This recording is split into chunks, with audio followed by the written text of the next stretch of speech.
اللهم صل وسلم وزد وبارك على سيدنا محمد وعلى اله وصحبه وسلم اجمعين. يا صباح الفطير المشلتت. انت بتعمل ايه؟ احلام بعمل لكم احلى واطعم فطير. واحنا بنفرد الفطير بتاعنا كده على السريع. هقول لكم ان احنا عجناه مفيش اكتر من الدقيق. دقيق ابيض، دقيق متعدد الاستخدامات، مش على حاجه معينه. وضفت عليه نص معلقه ملح صغيره ومعلقه سكر، وقعدت تعجين عليه. اكتر حاجه بتاخد منك وقت هو الفطير في العجين. يعني اديله حقه شويتين كده في العجين، اعجني كده لحد ما تهبطي. وبعد كده جبنا وسبناه يرتاح شويه، وبعد كده قطعناه وسبناه يرتاح شويه. لازم عشان العجين يتفرد منك وتاخدي منه نتيجه كويسه في الفرد. لازم تسيبيه يرتاح. وبعد كده وانت بتقطعي تاخدي اول واحده، شوفي كل فطيره هتعمليها 3 4 5 6 على حسب التقطيعات بتاعتك.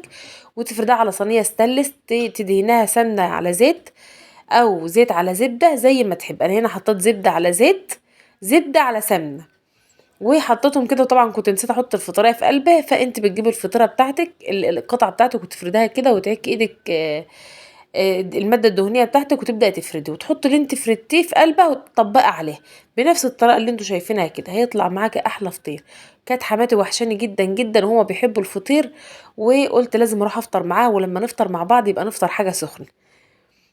اهو زي ما انتوا شايفين هنكرر بقى الموضوع كده.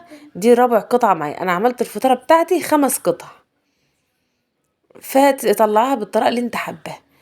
زي ما انتوا شايفين جبت صينيه الفرن اللي انا هدخلها خلاص في الفرن. وبعد ما طبقتهم على بعض سبتها برضو حوالي 10 دقايق ترتاح. لازم العجينه معاكي ترتاح، ولو كنت سبتها ارتاحت كانت فردت معايا كمان بكل سهوله. دهنت وشها سمنه كده، وبعدين فردتها زي ما انتوا شايفين. وبعد كده هداها حته قشطه بلدي، حاجه كده تحلي الطعم وتخليه عظمه. شايفين الجمال؟ كل حاجة سخنة على السريع. الفطير ما بيحتاجش يخمر، هو بس بيحتاج يرتاح. هتطلع معاكي فطيرة. الفطيرة دلوقتي لو اشتريتها هتخش لها في 70 جنيه. هتعمليها بنص كيلو دقيق او يزيد شوية، وسمنة وزيت او سمنة وزبدة، وهتطلع معاكي تحفة. حسيت كده ان هي مش هتكفينا، قلت اما اعمل واحدة صغيرة بقى بالجبن نفس الطريقة بالظبط بتاعة الفطير، بس دي قطعتين اتنين بس لان طبعا صغيرة زي ما انتوا شايفين.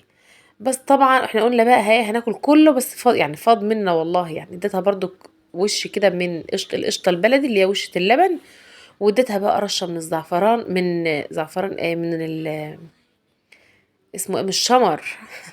اللي دخل الزعفران هنا مش شمر. ده ريحته تحفه جدا وطعمه حلو قوي. ورشه كمان من الجبنه الموتزاريلا. قلت اما ادلع حته كده فطيره كده متدلع.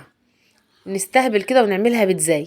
عملناها مع بعض قبل كده وكانت جميله، وعملنا الحشو من جوه برضو بالفطير وكانت حلوه قوي. او وانت بتتفرجي بقى وانا ببشر كده ما تنسيش اللايك. حط اللايك يا عسلية، حط اللايك يا مزيت انت وهي.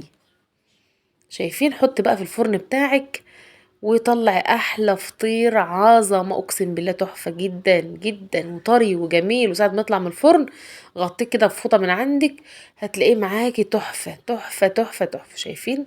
بجد عجبها اقسم بالله، وعجب كل اللي كانوا الحمد لله بفضل الله يعني. ودي اللي كانت بالجبنة. طعمها حلو جدا وصفحات ورقات. اشوفكم على خير ان شاء الله فيديوهات تانية كتير. بحبكم جدا.